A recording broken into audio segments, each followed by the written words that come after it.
Mission 2023 की तैयारियों में जुटी भाजपा अपनी रणनीति को लगातार धार दे रही है। इसी कड़ी में 2 दिनों तक भाजपा कार्य समिति की बैठक राजनांदगांव में आयोजित हुई। बैठक में सरकार को घेरने की रणनीति बनाई गई, तो वहीं संगठन और शक्ति केंद्रों को मजबूत करने पर जोर दिया गया। इधर भाजपा की बैठक पर कांग्रेस ने तंज कसा है।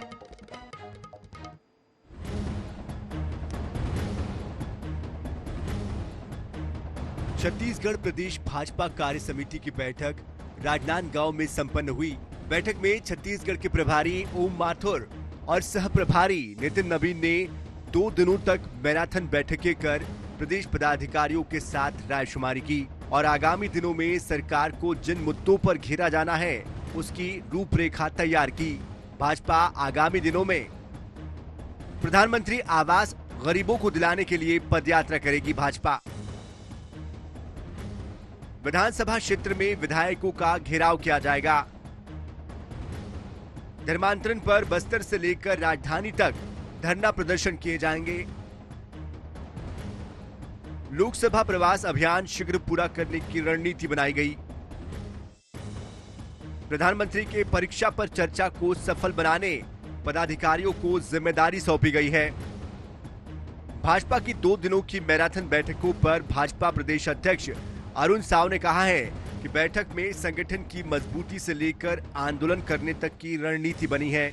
जनता कांग्रेस की सरकार से मुक्ति चाहती है और भाजपा जनता के इस संकल्प को पूरा करने के लिए दिन रात जुटी है।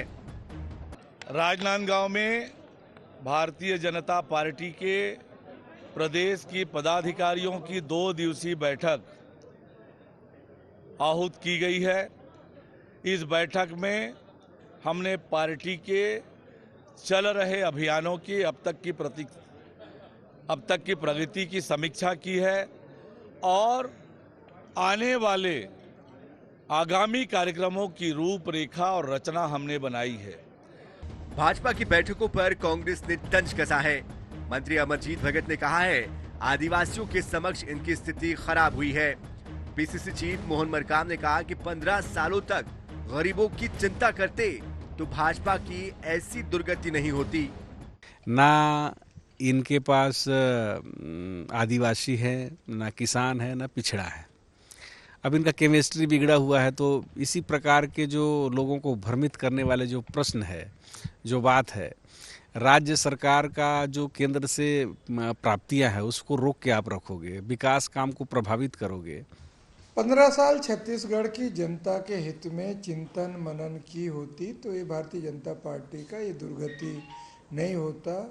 सरकार में आने के बाद जनता को नज़रअंदाज कर दिया, कार्यकर्ताओं को नज़रअंदाज किया, इसलिए भारतीय जनता पार्टी की ये दुर्गति हुई और 14 सीटों में सिमट गई है। भाजपा ने आगामी दिनों में सरकार के खिलाफ आक्रामक रूप से मैदान में उतरने की रणनीति बनाई है। अब देखना होगा कि भाजपा की बैठकों का कितना असर धरातल पर दिखाई देगा। स्वप्निल गोरखेड़े, INS 24/7, रायपुर।